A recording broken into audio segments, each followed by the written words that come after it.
A reverse mortgage, when properly understood, really is a tool that can be used for many productive purposes. One of the great purposes of a reverse mortgage is to look at this as a type of insurance policy or a way to mitigate risk.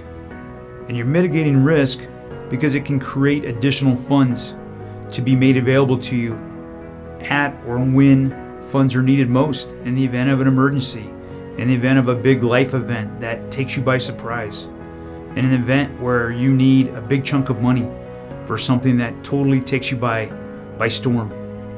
A quick example, I helped a friend of mine's mother, who was in her 90s, obtain a reverse mortgage because she did not want to leave her property. She wanted to live in that property for the rest of her life. She was dead set against going to a nursing home, etc. So we were able to use a reverse mortgage, and in such a way that we created additional monthly cash flow that she could use to help pay for some home health care needs of hers. Because at that age, at 94, she needed daily, weekly help with some home health care aids.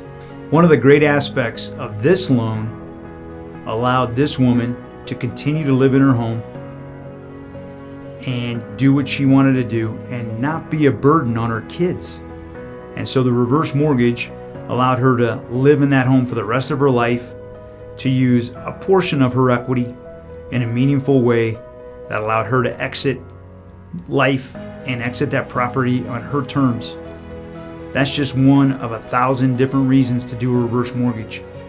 But my point is that everybody's situation is different, and you can't underestimate the value of using a reverse mortgage in a meaningful way that will help you or your parents at that time in their life when they need more options and they need more financial flexibility.